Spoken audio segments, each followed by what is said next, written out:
SMP IT Anida yang berlokasi di Nikan Jaya, Kecamatan Lubuk Linggau Timur 1, Kota Lubuk Linggau, menerapkan proyek penguatan profil pelajar Pancasila atau P5 dalam kurikulum Merdeka. Program ini bertujuan untuk memberikan ruang bagi siswa mengekspresikan bakat dan minat mereka.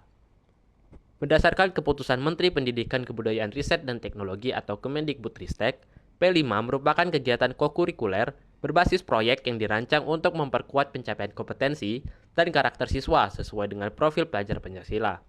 Pelaksanaannya fleksibel, baik dari segi muatan, kegiatan maupun waktu, terpisah dari pembelajaran intrakurikuler. Ibu Endang Fitrianingsi, selaku guru IPA dan koordinator P5 di sekolah ini, menjelaskan bahwa program ini sangat bermanfaat bagi siswa.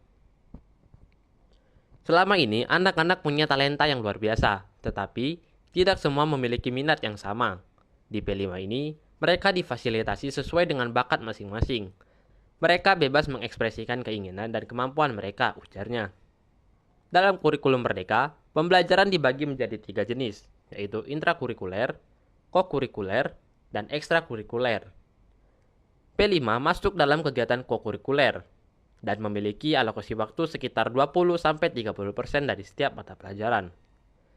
Anak-anak mampu mengembangkan apa yang mereka inginkan dan menghasilkan karya yang luar biasa dibandingkan sebelumnya.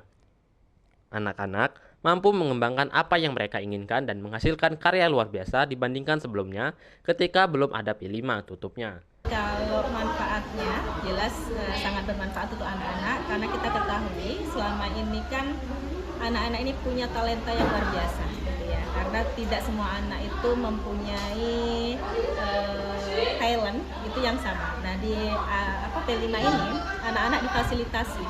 Jadi difasilitasi sesuai dengan minat mereka, bakat mereka, kemudian mereka itu pinginnya majunya di bidang apa. Nah di P5 ini semuanya difasilitasi itu.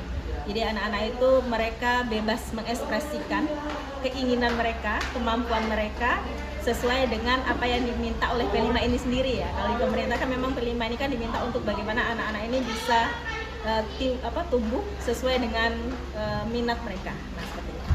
Kalau P5 di SMPT Anida ini dalam setiap pekannya, dalam 1 minggu itu kami ada 10 JP yang kami laksanakan di setiap hari Selasa dan hari Rabu.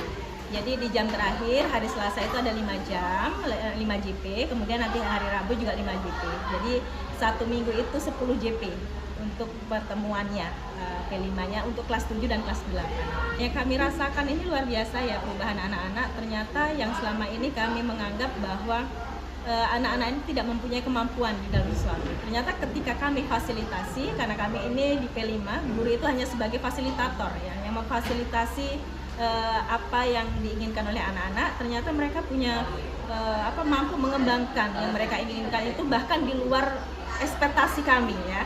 Kadang kami hanya menginginkan di sini, tapi ternyata mereka bisa lebih bagus hasilnya seperti itu. Karena kami kan di sini pakai berbagai macam ini ya, berbagai macam di tema yang kami pakai itu ada yang pakai teknologi seperti itu ya, ada yang kedaerahan, dan ternyata setelah mereka difasilitasi hasilnya itu bahkan di luar ekspektasi kami gitu. Jadi mereka ternyata punya karya-karya yang lebih luar biasa dibandingkan ketika sebelum P5 yang tidak terfasilitasi. Jika Selembari TV melaporkan.